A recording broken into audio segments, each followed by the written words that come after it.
नमस्कार, 4 TV news देख रहे हैं आप और मैं हूं आपके साथ शिवम दुबे।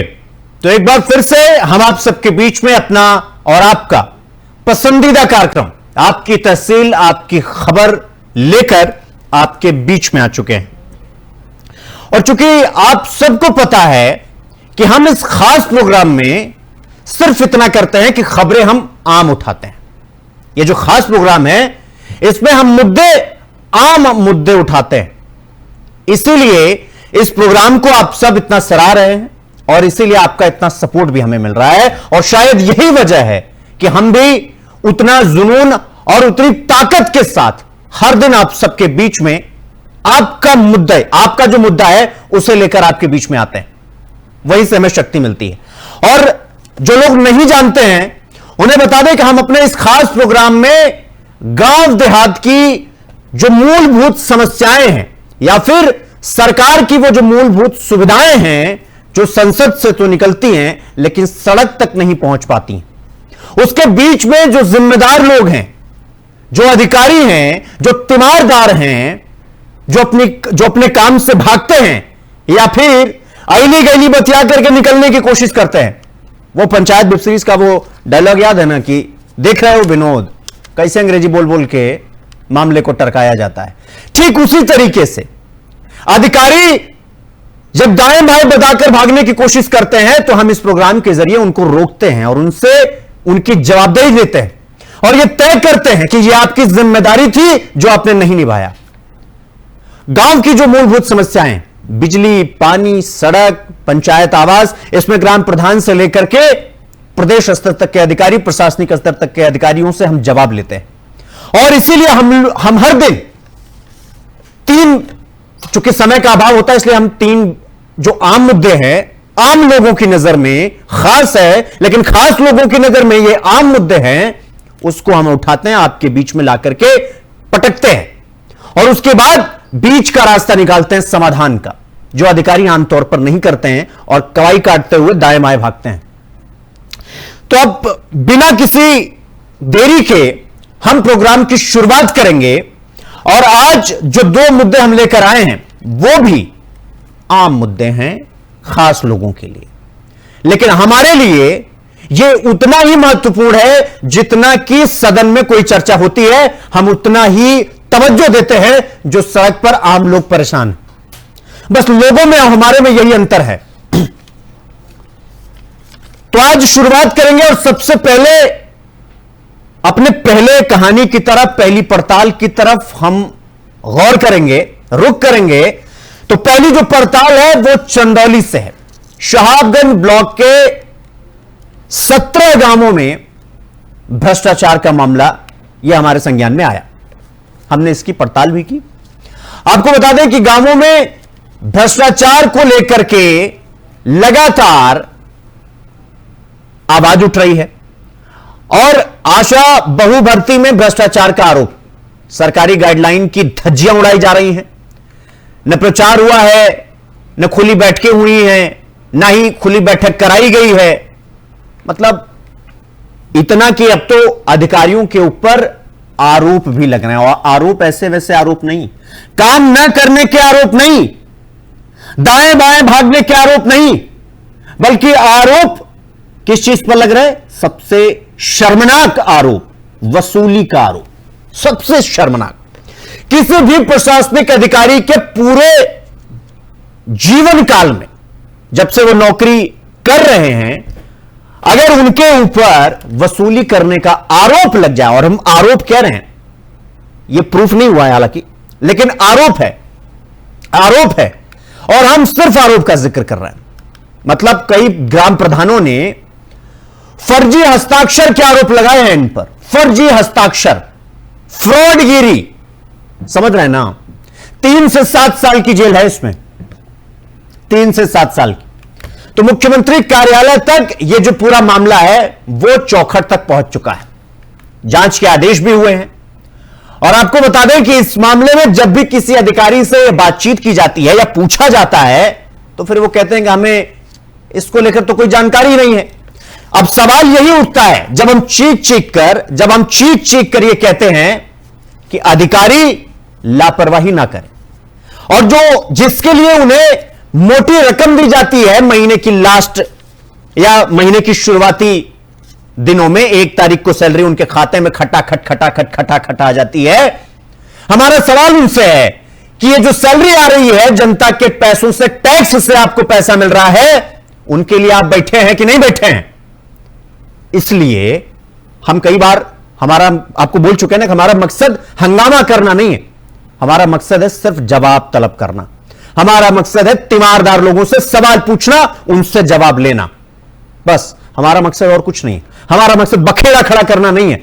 हमारा मकसद है उन दबे कुचलों की आवाज को एक प्लेटफॉर्म देना और एक प्लेटफॉर्म के जरिए उनकी आवाज को आप तक पहुंचाना, ताकि आप भी समझिए, देखिए, सुनिए कि किस तरीके से ये पूरा हायरार्की, वो गृह मंत्री अमित शाह जी की भाषा में कहें तो क्रोनोलॉजी समझिए, क्रोनोलॉजी। तो अब इस पूरे मामले में हम आपको पूर्व जिलाधिकारी और मौजूदा जिलाधिकारी दोनों की एक बार पूरा बयान सुनवाते हैं। एक बार आप सुनिए और इसके बाद फिर हम आगे रुख करेंगे। देखिए, प्रकरण मेरे संज्ञान में नहीं है, परंतु आपने मेरे संज्ञान में लाया है, तो मैंने अभी इसको लिए सीएमओ साहब को बताया है कि एक टीम गठित करके इसकी जांच की जाए। जो भी शिकायत करता है उनका बयान लिया जाएगा और उसके बाद एक फैक्ट फाइंडिंग टीम बना के ये देखा जाएगा। अगर वो शिकायत सही है तो जो भी दोषी व्यक्ति है उसके ऊपर कार्रवाई की जाएगी। देखिए, प्रकरण में आपने प्रकरण बताया है, उसकी जांच कराने की और जो भी नियमानुसार सही है वही सुनिश्चित कराया जाएगा। तो ये जो देख रहे हैं आप, ये पूर्व जिलाधिकारी और मौजूदा जिलाधिकारी का हमने आपको बयान सुनवाया। उन्होंने कहा कि निष्पक्ष जांच के आदेश दे दिए गए हैं और दोषियों पर कार्रवाई होगी, इसका भी भरोसा उन्होंने दिलाया। लेकिन एक जो सवाल बार बार आकर के सबके सामने किसी बुत की तरह खड़ा हो जाता है, वो क्या है? क्या सिर्फ जांच के आदेश कागजों तक रह जाएंगे? क्या ये पूरा जो मामला है वो ठंडे बस्ते में डाल दिया जाएगा? क्या फिर से 100 बार चीखा जाएगा, पुकारा जाएगा तो एक बार सुनवाई होगी? क्या यही होगा या इसमें कुछ अलग होगा? हमारा जो सवाल है, क्वेश्चन मार्क जिन सवालों के पीछे लग जाते हैं, ये वही है कि क्या यह मामला फिर से ठंडे बस्ते में चला जाएगा? क्योंकि एक तरफ सूबे की योगी आदित्यनाथ की सरकार गरीबों और गरीबों के लिए लगातार काम कर रही है, लेकिन गरीबी उन्मूलन और बेरोजगारी खत्म करने के लिए लगातार नए नए रोजगार के अवसर मुहैया करा रही है। सरकार का उद्देश्य है कि अधिक से अधिक लोगों को नौकरी और रोजगार देकर समाज की मुख्य धारा से उनको जोड़ा जाए। लेकिन कुछ भ्रष्ट सरकारी नुमाइंदों की वजह से, जो नुमाइंदगी करते हैं सरकार की, उनकी वजह से सरकार का जो मंशा है वो जमीन में धंसता हुआ जा रहा है। जमीन पर उतर कर अगर देखें तो फिर ये कहीं पर दूर दूर तक नहीं टिकते हैं। अब एक बार आगे बढ़े, उससे पहले आपको पूरा कहां का मामला है एक बार आपको बताते हैं। दरअसल ये पूरा मामला चंदौली जिले के शहाबगंज ब्लॉक का है, जहां 17 गांवों में आशा बहुओं की भर्ती शासन के निर्देश पर की जा रही है। लेकिन भर्ती प्रक्रिया में पीएचसी शहाबगंज के नोडल अधिकारी नीलेश मालवी पर गंभीर आरोप लगे हैं कि सरकारी गाइडलाइन के अनुसार भर्ती की सूचना गांव के सार्वजनिक स्थानों पर विज्ञप्ति चस्पा कर, यानी एड चस्पा कर, डुगडुगी पिटवाकर खुली बैठक के माध्यम से की जानी थी। एकदम डंका पीट कर, खुले तौर पर, कोई लाग लपेट नहीं, कोई दीवारें नहीं। लेकिन चयन प्रक्रिया में ग्राम स्वास्थ्य समिति की खुली बैठक में निर्णय लिया जाना चाहिए था और गांव की जो विडो महिला हैं, जिनके पतियों का देहांत हो गया है, वो महिलाओं को वरीयता मिलनी चाहिए थी। लेकिन जमीनी हकीकत यह है कि न तो किसी गांव में खुली बैठक कराई गई और न ही किसी जगह भर्ती से जुड़ी सूचना सार्वजनिक की गई। समझ रहे हैं आप? चोर की दाढ़ी में तिनका, एक कक्षा 5वीं से पढ़ते हुए चले आ रहे हैं कि चोर की दाढ़ी में तिनका होता है। आरोप तो यह भी है कि नोडल अधिकारी नीलेश मालवी ने 1 से 1.5 लाख रुपए की वसूली कर अनुचित तरीके से चयन किया है। और ये हम नहीं कह रहे हैं, वहां के लोगों का आरोप है। हम आरोप कह रहे हैं बार बार। हम एलिगेशन नहीं लगा रहे उन पर, ये जो लोग वहां के हैं वो आरोप लगा रहे हैं, वो हम बता रहे हैं। कहीं ऐसा ना हो अधिकारी महोदय ऑफेंड हो जाएं कि आप ऐसे कैसे बोल सकते हैं। इसीलिए हम कह रहे हैं कि यह आरोप जो है वहां के ग्राम प्रधान और वहां के लोगों का है। और इतना ही नहीं, कई ग्राम प्रधानों ने तो फर्जी हस्ताक्षर करवाने का भी आरोप लगाया है। तो एक बार आपको मंगला प्रसाद सिंह अपर निदेशक हैं चिकित्सा स्वास्थ्य विभाग वाराणसी के, एक बार आपको उनका बयान भी सुनवा देते हैं ताकि तस्वीर बिल्कुल स्पष्ट, बिल्कुल साफ होती हुई आगे चले, ताकि हम इस पूरे मामले को जब आगे बढ़े तो किसी प्रकार का किंतु परंतु इफ बट वाली सिचुएशन ना रहे। अब सुनिए मंगला प्रसाद। इसके बारे में हमें यह कहना है कि हमारे पास भी, जैसे आप बोल रहे हैं, मेरे पास भी इसी तरह से मौखिक रूप से आया था। तो मैंने सीएमओ साहब को कहा था, सीएमओ साहब ने एक कमेटी बनाई थी। उन्होंने कहा, मैं उसी समय की बात है, उन्होंने कमेटी बनवाया कि कैसे हो रही नियमानुसार की नहीं, लेकिन उस कमेटी ने क्या किया यह मुझे अभी जानकारी नहीं है। 4 अप्रैल को तत्कालीन डीएम निखिल जी पुंडे साहब द्वारा सीएमओ साहब को कमेटी गठित करके जांच करने का आदेश दिया गया था, लेकिन ना तो कोई कमेटी गठित की गई है और ना ही कहीं जांच शुरू की गई है। नहीं, कमेटी गठित हुआ था, सीएमओ साहब ने बताया भी था कि ये कमेटी में है, इतना मुझे मालूम। इसके बारे में हमें यह कहना है कि हमारे पास भी, जैसे आप बोल रहे हैं,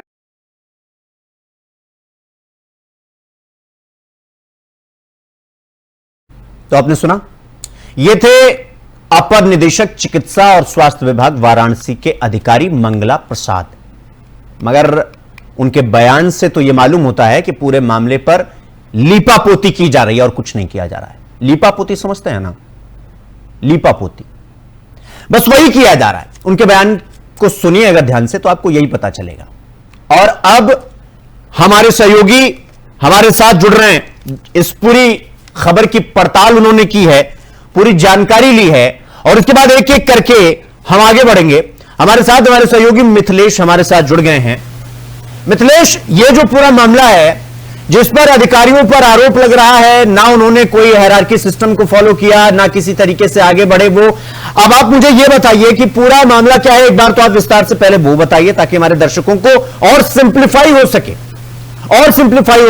और उसके बाद हम असल जो समस्या है हम उस पर आएंगे और समाधान की कोशिश ढूंढने की कोशिश करेंगे, समझने की कोशिश करेंगे। मिथिलेश जी, आपको बताना चाहूंगा कि शासन के निर्देश से चंदौली के 9 ब्लॉक में आशा बहू की भर्ती होनी थी। साहबगंज ब्लॉक में से 17 गांवों में आशा बहू की भर्ती की जानी थी, जिसमें भर्ती का नियम यह था कि पूरी तरह हॉस्पिटल पे, गांव से, सार्वजनिक जगहों से भर्ती संबंधित विज्ञप्ति चेष्टा करनी थी और आशा और एलएम के जरिए गांव में बृहद पैमाने से प्रचार प्रसार करना था और ज्यादा से ज्यादा आवेदक आशा भर्ती में भाग लें, इसके बारे में भी समझाना था। और आशा भर्ती की जो एज बाउंडेशन था वो 8वीं पास था, जिसमें विधवा महिला को वरीयता देनी थी और ये गांव के खुली बैठक में ये भर्ती करनी थी, जिसमें गांव की स्वास्थ्य समिति जो है कि उम्मीदवार का चयन करते हैं। चयन करने के बाद नोडल अधिकारी नीलेश मालवी के यहाँ ये भेजा जाता है, जिससे वो मोहर और साइन करते और उसको सर्टिफाई करते हैं। लेकिन इसके उलट जो है यहाँ पे भर्ती प्रक्रिया पूरी तरह से सरकारी गाइडलाइन की धज्जियां उड़ाई गई है नोडल अधिकारी के द्वारा। ना तो किसी गांव में डुबकी पीटी गई है और ना ही आशा भर्ती का प्रचार प्रसार किया गया, ना कहीं विज्ञप्ति चस्पा की गई है। पूरी तरह से विस्तृत तरीके से अगर विभाग में मेरा सूत्र नहीं होता तो मुझे भी पता नहीं चलता, जैसे अन्य पत्रकारों को नहीं पता चला कि आशा भर्ती भी हो रही है जिले में, तो वैसे मुझे भी पता नहीं चलता। लेकिन मैंने अपने सूत्र के द्वारा ये पता किया कि आशा भर्ती निकली गई है और ये बहुत अच्छी है। बस इसमें माननीय डीएम साहब के साइन की लास्ट साइन उनका होगा, ये पूरी हो जाएगी। लेकिन वहीं कई गांव में जैसे भर्ती शासन के द्वारा पहले कराया गया कि किस गांव में आशा बहू की जरूरत है, तो जिन जिन गांवों में जरूरत समझ में आई तो उन गांवों में भर्ती करने का निर्देश किया गया। लेकिन नोडल अधिकारी के द्वारा एरिया अलाइनमेंट की धज्जियां उड़ाई गई है, जैसे जहां भर्ती की जरूरत नहीं है, जहां पहले आशा बहुएं मौजूद है वहां से उन्होंने आशा बहू की भर्ती की गई है।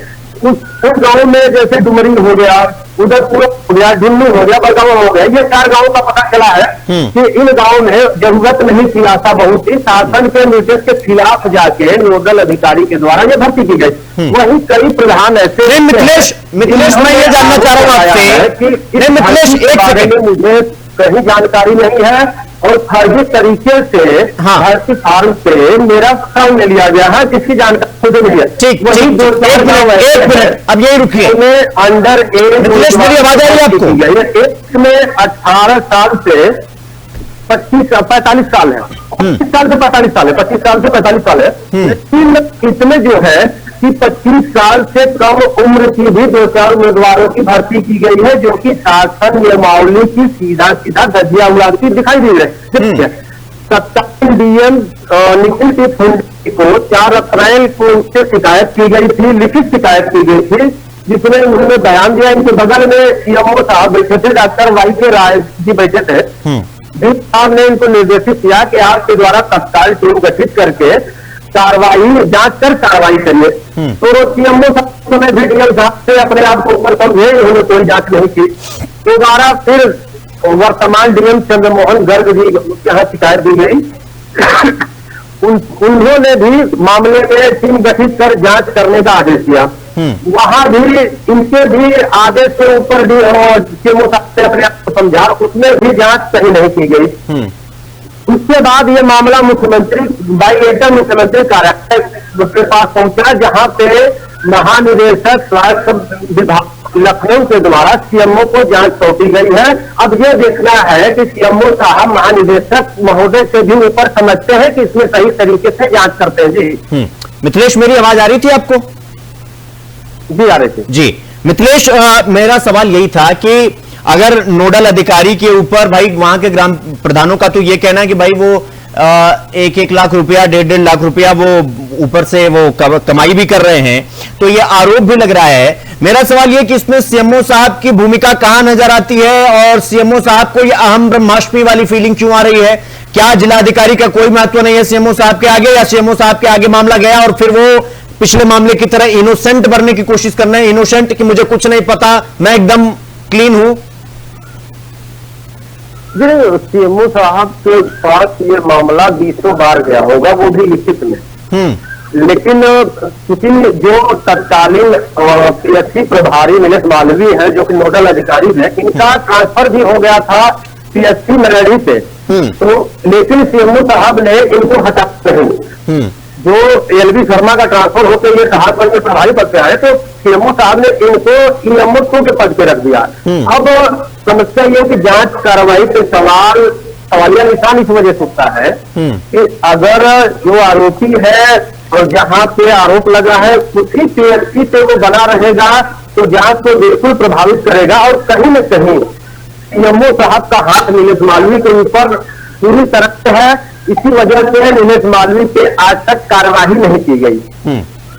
नहीं तो मिथिलेश, मैं ये जानना चाह रहा हूं कि नोडल अधिकारी साहब इतनी दिलचस्पी क्यों ले रहे हैं कि भाई जिसकी उम्र नहीं है उसको भी घुसाया जा रहा है, या फिर जितनी जरूरत नहीं है फिर उससे ज्यादा लोगों की भर्ती की जा रही है? इसमें क्या मतलब रीजन क्या है? मतलब नोडल अधिकारी साहब ऐसा कर रहे हैं तो क्यों कर रहे हैं? सवाल तो ये भी खड़ा होगा ना बीच में, लोगों के मन में तो सवाल खड़ा होगा कि भाई जिसकी उम्र नहीं है उसको भी आप उसका जो है रजिस्ट्रेशन कर रहे हैं, उसको भर्ती करवाने की प्रक्रिया में लाकर खड़े कर रहे हैं, तो बिना मतलब का, मतलब जितना चीनी डालिएगा उतना ही मीठा होगा ना महाराज।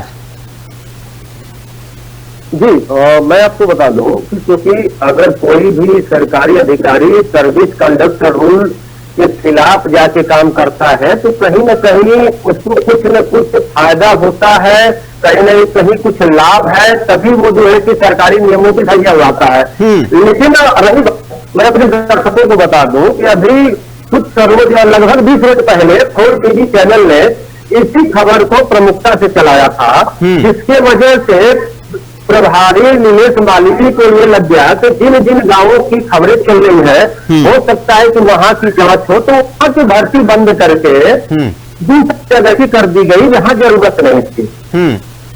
नहीं तो मिथिलेश, मैं तो ये जानना चाह रहा हूं कि इसमें अगर अधिकारी महोदय का कोई इंटरेस्ट नहीं है तो फिर आप कहते हैं तू डाल डाल तो मैं पात पात की कहानी क्यों चल रहे हैं। और अब तो मैं आपसे यह जानना चाह रहा हूं कि कितनी आशा बहुओं की भर्ती होनी चाहिए। मतलब अगर हम एक सेक्टर की बात कर लें या एक जिले की बात कर लें, किसी एक खास कस्बे की बात कर लें, तो कितनी आशा बहुओं की जरूरत होती है जो मानक नहीं माना गया अधिकारी, यानी कि ये नोडल अधिकारी महोदय की तरफ से या सीएमओ की तरफ से। जी, क्योंकि मानक ये है कि इसी गांव में 1000 पे एक आशा बहू की नियुक्ति होती है 1000 जनसंख्या पे। हाँ। अगर वो जनसंख्या 1000 में से 1499 जनसंख्या तक, अगर 1400 के बाद 1499 के बाद 1500 के ऊपर जनसंख्या होती है तो वही दूसरे आशा की भर्ती होती है। लेकिन जो डुमरी में की गई है वहां पे 2 आशा बहुएं पहले से है, लेकिन ये तीसरी भर्ती उनके द्वारा की गई है, जो कि हालांकि खबर चलाने की वजह से पूरा स्वास्थ्य महकमा चंदौली का दबाव है और कोई ना कोई जुगत ये लोग लगा रहे हैं कि किस तरीके से इन लोगों की भर्ती की जाए।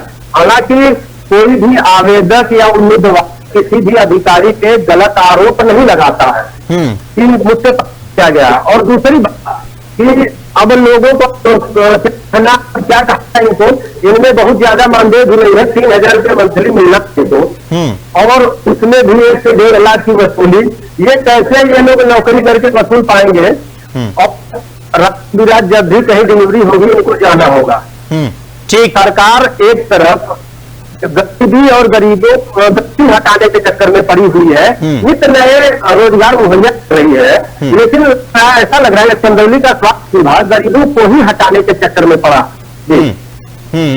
ठीक है मिथिलेश, मैं चाहूंगा कि एक बार सीएमओ साहब को लाइन पर लिया जाए। हम कोशिश करेंगे उनसे भी भाई पूछताछ कर ले, क्योंकि जो हकीकत है वो सीएमओ साहब ही बता पाएंगे। हालांकि सीएमओ साहब बहुत इनोसेंट हैं, अपने आप को वो ऐसा बताते हैं, इसलिए हम चाहेंगे कि एक बार मैं चाहूंगा कि इसमें नोडल अधिकारी नीलेश मालिनी को लिया जाए। हाँ, नहीं, हम कोशिश करेंगे, हम कोशिश करेंगे नोडल अधिकारी को भी लाइन पर लेने की एक बार, ताकि उनका भी पक्ष जाना जा सके और सीएमओ साहब को भी लाइन पर लिया जाए। तो मैं चाहूंगा, अपने सहयोगियों से कहूंगा कि एक बार सीएमओ डॉक्टर वाईके राय से एक बार संपर्क करने की कोशिश की जाए और लाइव संपर्क किया जाए, ताकि सब कुछ जनता के सामने हो। और चूंकि हमारा जो प्रोग्राम है वो जनता के लिए है, तो उनके सामने होगा तो ज्यादा बेहतर होगा। ये उनको कॉल लगाया जा रहा है, रिंग जा रही है डॉक्टर वाईके राय को, देखते हैं क्या वो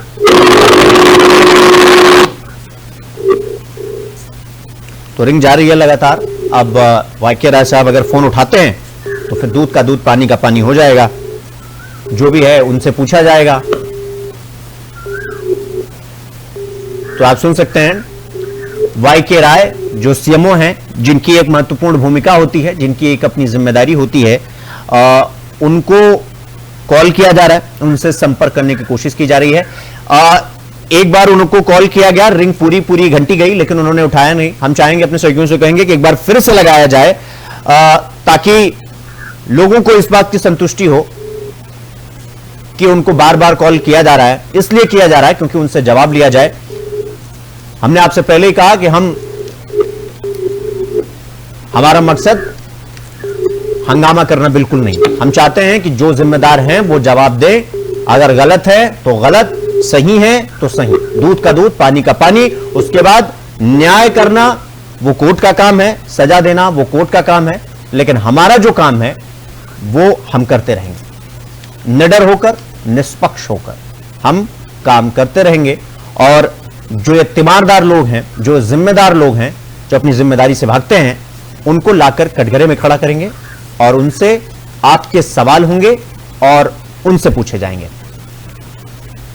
तो डॉक्टर वाईके राय को फिर से संपर्क किया गया, लेकिन उन्होंने फोन नहीं उठाया गया। अब नोडल अधिकारी नीलेश मालवीय को फोन किया जा रहा है। कृपया कुछ समय पश्चात प्रयास करें। तो आप सबके सामने आप सुन रहे हैं कि नोडल अधिकारी नीलेश मालवीय जो है वो फोन नहीं उठा रहे हैं, उन्होंने फोन कट कर दिया है। चूंकि अभी हमारे सहयोगी मिथिलेश ने भी आपको बताया कि हम इससे पहले भी इस मुद्दे को उठाए हैं, और हो ना हो अधिकारी महोदय को इस बात का भान जरूर है कि सवाल होंगे और सवाल बहुत तीखे हो सकते हैं, क्योंकि जब सैलरी अकाउंट में आती है तो फिर एक निश्चित दिन पर आ जाती है। 1 तारीख को आनी होगी तो 1 को, 2 को निर्धारित है तो 2 को सैलरी आ जाएगी। लेकिन जनता जब परेशान होती है, लोग परेशान होते हैं, उन्हीं के टैक्स के पैसे से इन तीमारदारों की सैलरी जाती है। इन्हें पता है, ये बात बहुत अच्छे से पता है कि अगर ये फोन उठाएंगे तो सवाल घातक हो सकते हैं। सवालों के जवाब इनके पास संभवतः इनकी जुबान लड़खड़ा जाए। कुछ इस तरीके के सवाल हो सकते हैं, आपके सामने होंगे। हमारी कोई पर्सनल लड़ाई नहीं है, आप ही के सवाल हैं, जो आप आरोप लगा रहे हैं, जो आप कह रहे हैं, वो हम आपके सामने बैठकर इनसे पूछते। और एक बार फिर से फोन लगाया जाए नोडल अधिकारी नीलेश मालवीय जी को, एक बार फिर से कोशिश हम करेंगे उनसे संपर्क करने की, और दिन अच्छा होगा तो फोन उठा लेंगे।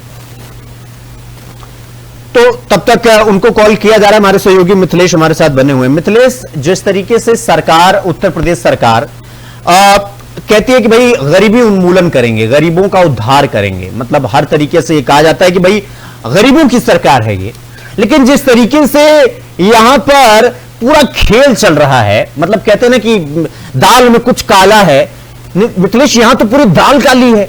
यहां तो सीएमओ से लेकर जितने भी अधिकारी हैं वो सबके सब इसी में मतलब पड़े हुए। ऊपर से आदेश तो आ रहा है, लेकिन जमीन पर तो उसका इंप्लीमेंटेशन होता हुआ कहीं दिखाई नहीं दे रहा है। तो फिर इसे क्या माना जाए? इसे यह माना जाए कि अधिकारी आदेश तो दे देते हैं, लोगों को सेटिस्फैक्शन तो हो जाता है, लेकिन जमीन पर तो पहुंचता ही नहीं है ना मिथिलेश?